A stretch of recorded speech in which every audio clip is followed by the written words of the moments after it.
Hello and welcome to Zero to Leads, a proven strategy to start a business or launch a product with minimal budget.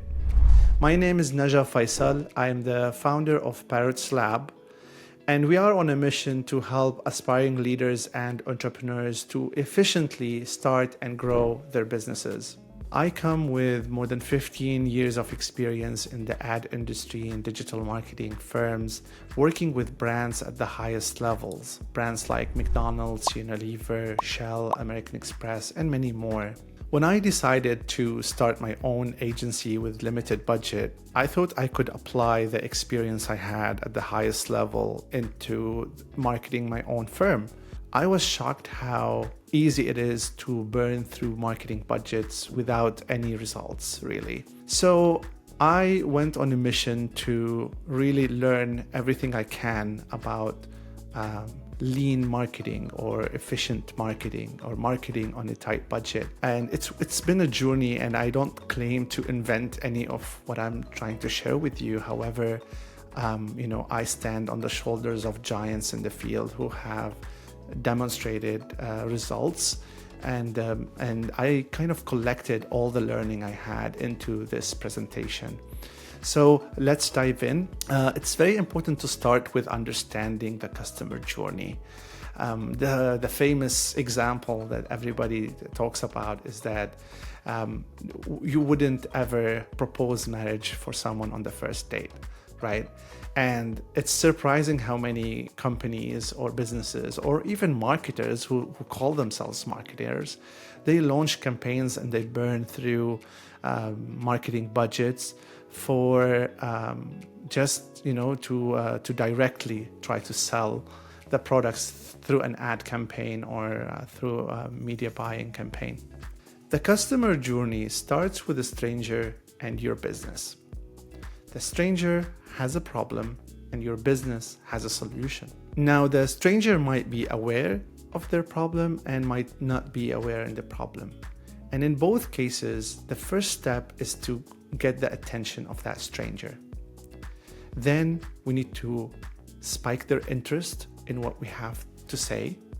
And then we need to build that desire for them to purchase. And then finally, we need them to take action and purchase from us. So after spending 2 years delving deep into everything related to efficiently starting and scaling and growing businesses, I noticed that there are two types of entrepreneurs or even marketing professionals. There are the wannabe entrepreneurs and there's the real entrepreneurs. There are the wannabe marketers and there's the real marketers. So what sets them apart is their deep understanding of the process of how to obtain really a customer and to how to scale their business. And this all goes down to from starting with 0 leads to having some leads, and then from having leads to converting them into customers, and then how to have small number of customers and scale up or crank up the volume all the way to basically create a money printing machine. And this is something to mention here is that when you are at that level where your marketing works, then marketing budgets become completely irrelevant. You don't need to have a marketing budget anymore. You can literally put every penny you get into that business and it's already making you money. As long as you know your math and you know your cost per acquisition and you know lifetime value of your customer. So what are the steps that takes a business from 0 leads to having leads in the most efficient way possible? It starts with having a clear value proposition.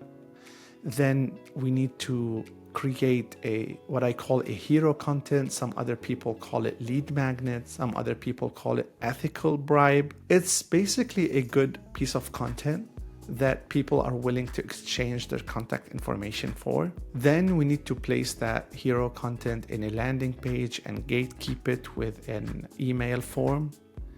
Then we need to generate traffic to that landing page, and traffic is 2 types. There's the organic type and there's the paid type. And finally, we need to nurture this lead until we are able to convert this lead into a sale. When it comes to value proposition, I found that this template works very well in clarifying a business's mission, vision, ideal customer profile, and the main obstacles for achieving the sales. And filling it out will give you a lot of clarity and makes you very focused on what you need to achieve. So it starts with I, we, or the brand name, help or guide.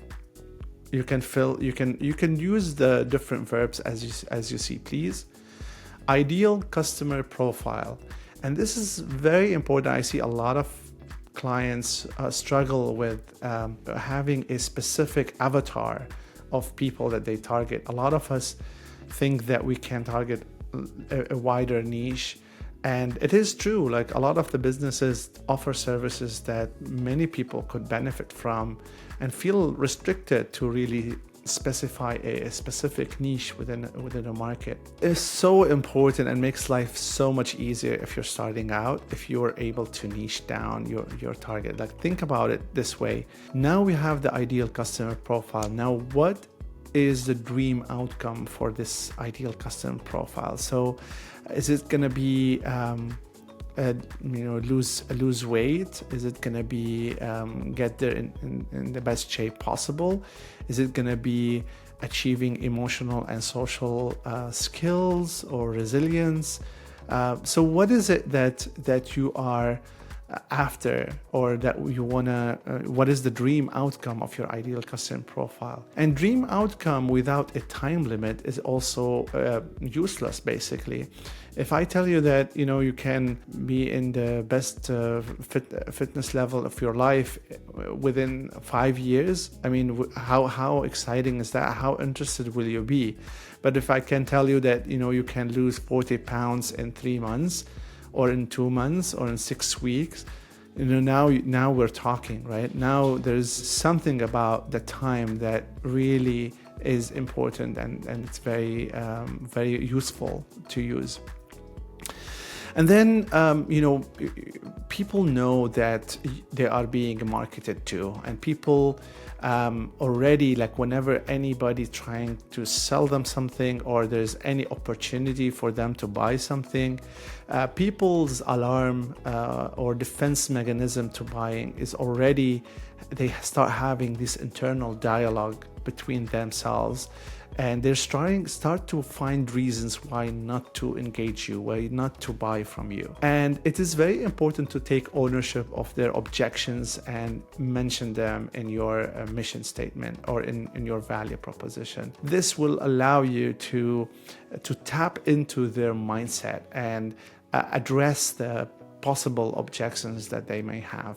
And finally, how you're going to help your ideal customer profile achieve their dream outcome. What is the methodology that you're going to use? What is the special program that you're going to devise? What is the challenge that you want to start, or a program or a curriculum or a course, or any specific method to you, a framework, a program? Like, for example, the Zero to Leads is one of the programs that I'm using to basically help my ideal customer profile achieve their dream outcome, which is to efficiently start and grow businesses. So you can see how this plays out. And then in the end, all of this mission statement will be useless if you don't tap it out with a call to action.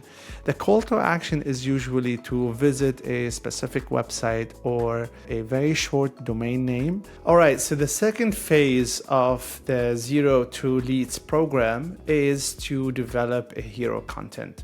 Some people call it lead magnet, some people call it ethical bribe. It's basically a piece of content that is valuable to your prospects. It could be a template, a checklist, a video, a course, a mini course, anything of value to your ideal customer profile. And in this hero content, your main goal is to demonstrate that you understand their pain, you understand their problem, The more you talk about the problem, the more you become more relevant to them, the more you connect with their pain. And then finally, you offer a mini solution to their problem. You offer something useful. Now you may say, well, this is my intellectual property. How am I supposed to just give away whatever I know?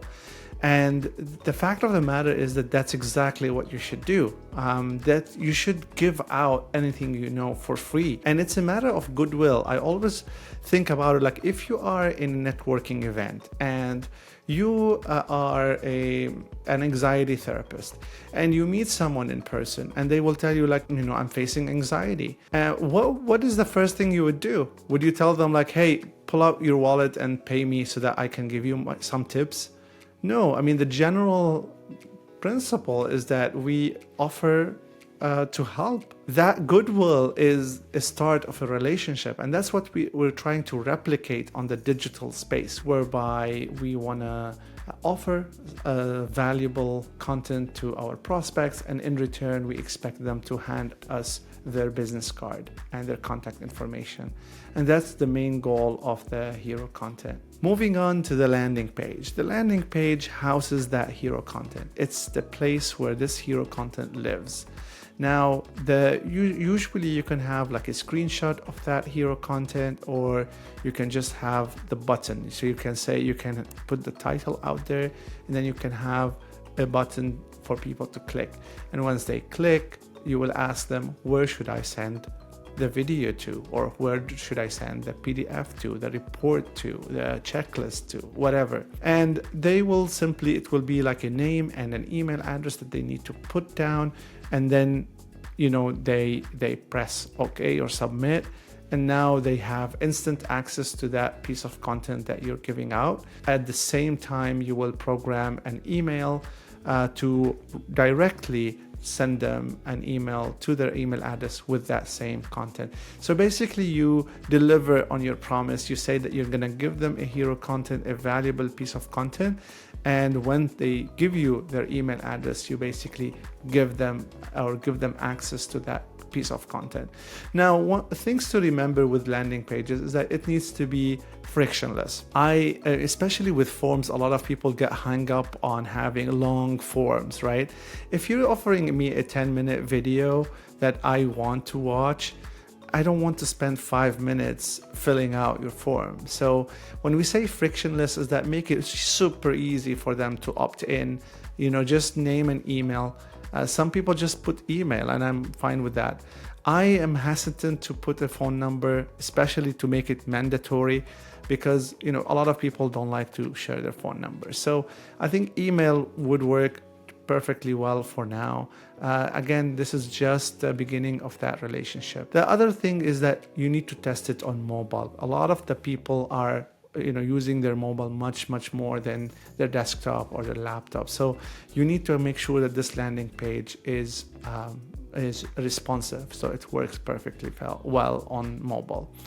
Another thing is that simple. A lot of the landing page templates on these no-code builders have long scrolling and a lot of elements in these landing pages that are competing for the attention of the user. I'm leaning more towards a very simple, clean, you've got your logo, you've got what is this hero content is about, and you've got the button.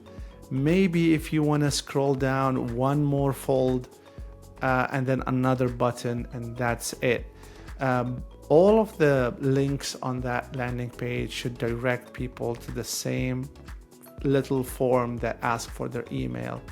And there shouldn't be any other link. Well, just, to see that you're a legit company, maybe an address of a legitimate office, just to, build that trust with your prospects.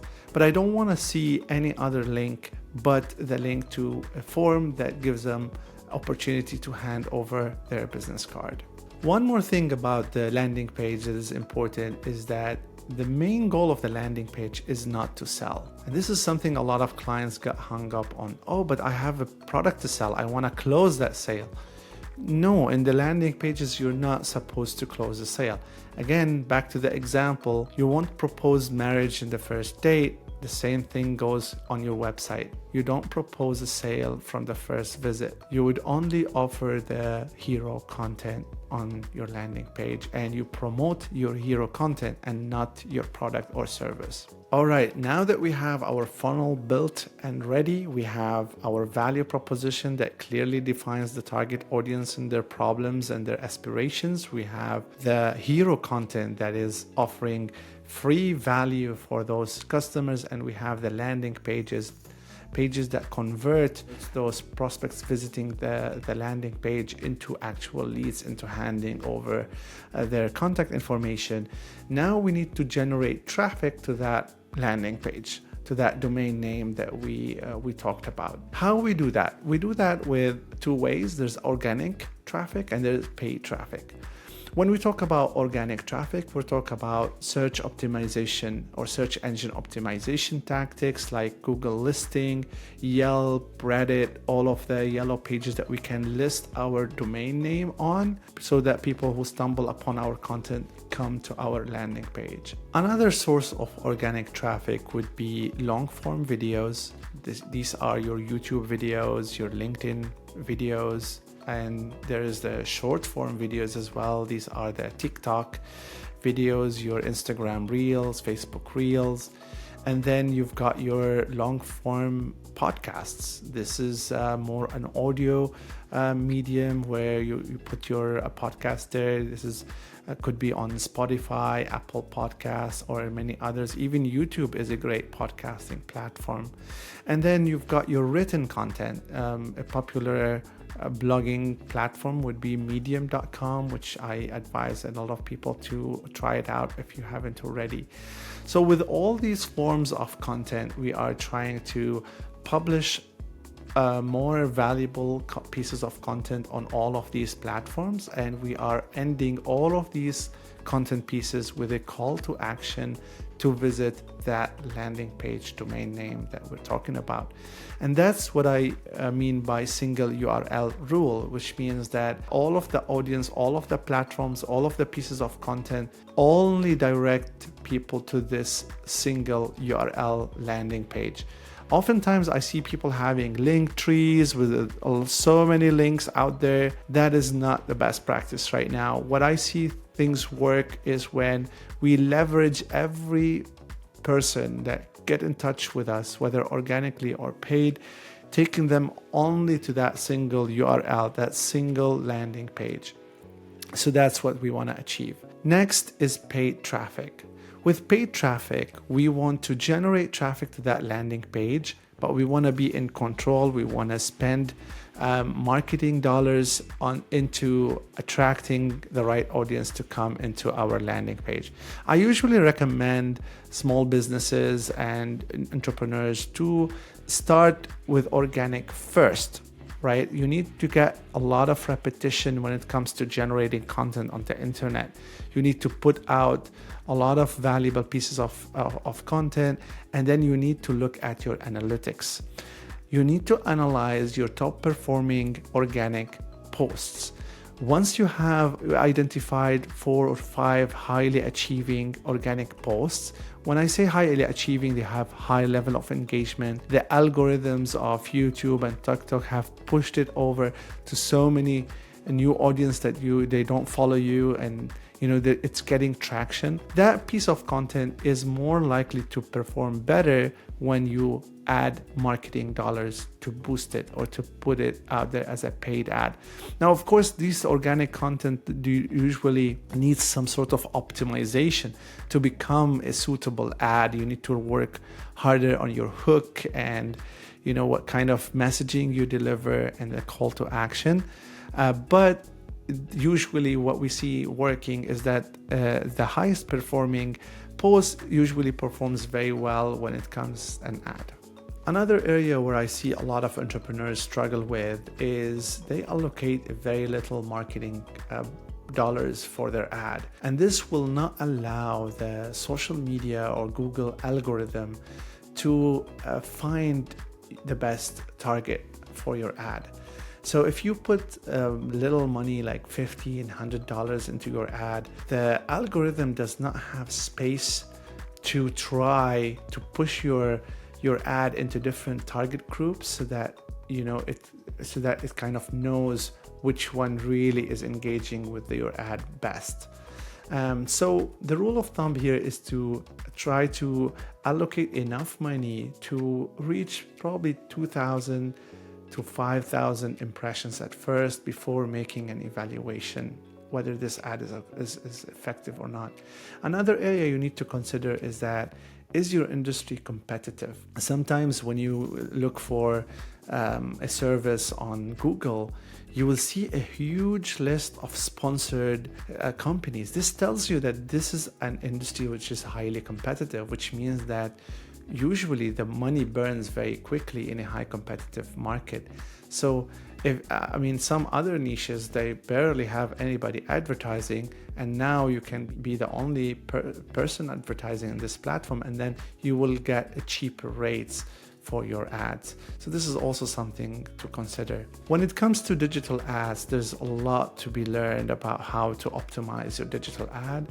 A rule of thumb that I've seen a lot of people working for them is broad targeting. If you broad your targeting, I know that you will have the tendency, and it's kind of conflicting with what we're talking about because we were talking about niching and everything. But when it comes to digital ads, you don't need to specify exactly who you're reaching, like the age and gender and all of that stuff. You need to let the algorithm of these social media and Google to determine your audience, to bring in the best audience for you.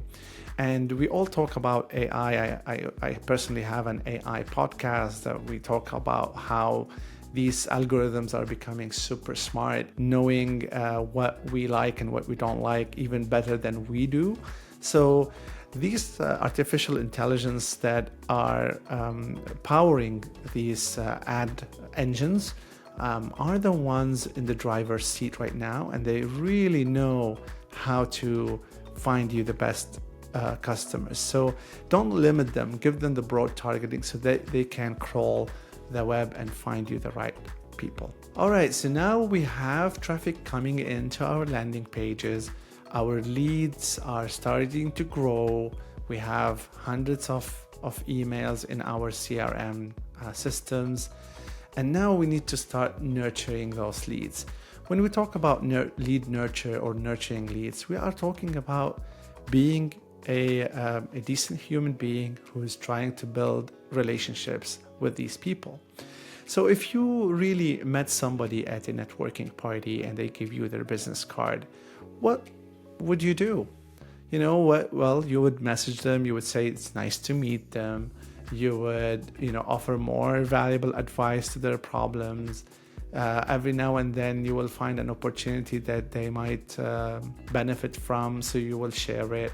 You will say, I can introduce them to some people out there too. So we need to replicate that in the digital space. We're not here selling again. There's a rule that you need to give, and then ask. It's harder for smaller companies to really build and establish this trust without appearing salesy. So we need to avoid the inclination for us to try to sell in the very quickly. We need to really be patient here and think about our prospects as people, think about what their pains are, how we can help them, and try to build that personal relationship. Try to tell them that they are now part of your tribe, they're part of your community, and you have a mission to help them. And then occasionally, every now and then, you tell them like, hey, I'm running 20% discount on my course today, if you like to check it out. And now we are trying to convert them, but make sure that this happens very slowly. You're building that relationship just like a friend is, and you are the expert in the field, and you are the person who they would look up to for. And you need to position yourself as an expert, an advisor, somebody who can help them, and then wait for them to show interest and come to you instead of you chasing them. Another area when it comes to lead nurture via email is people sometimes write like silly things, jokes and whatever, that they will never say that in person to their prospects. So a good rule of thumb here is to try to imagine yourself telling your prospect on a coffee table what you are sending in an email. This will help you visualize that interaction. If you are comfortable in saying to the person you met at a networking party what you write them in an email, then this email is good to go. Another nurturing methods are postal mail, direct mail. Believe it or not, although we look at mail as a legacy marketing tool, I believe it is a valuable marketing tool, especially if you can have kind of an envelope that has something in it and it's not just paper. That really works very well, because when people love to open and unbox things that they receive from mail, and if your envelope has some sort of something in there, could be a gift item or a book or something of that nature, your prospects more likely gonna open it, and it will owe them, it will make their day, and it will show like how much do you really care. A lot of people send written messages on and send them by email, and believe it or not, this tactic is very good in building that relationship between you and your prospect. Another way is to mention them on social media, tag them, engage with their posts. Again, we're building this relationship, so the more we can get involved in their life, the better they will notice us, the more this relationship will prosper. And then finally, offer them introductions to people. Tell them like, this is my list of LinkedIn profiles that I know. Please, if you'd like me to introduce you to any of my contacts, please let me know, and you can introduce them. And finally, you can create personalized videos for them. So there's a tool that I really like called Loom.com. So Loom is great in making very quick videos. If you're selling a business-to-business service, you can go to their website and then you can send that personalized video to that lead. And this will show that you really care, you are really invested in their business, in their success, and they will respond positively to that. That's going from zero to leads, and also we are not only generated leads, but we are also showed some lead nurturing tactics. The next step is to close the sale, and I have another program that's called Lead to Sale. Make sure you check that out. And finally, if you're ready to engage me and my company with your business, we are very happy to offer two modes of engagement. One is done for you and one is done with you. The done with you is a per hour basis where we share everything we know, all the tools, and then you will do the work yourself with our guidance. So we will go on Zoom and show you how you're going to perform each task one after the other. And this is the done with you approach. The done for you is a much faster. We understand your scope of work, we understand the brief, what we're trying to achieve, and then myself and my team will start implementing your system very quickly, because we've done this so many times before. Whenever you want to engage us, you can find the link around this video or in the description if you are on YouTube.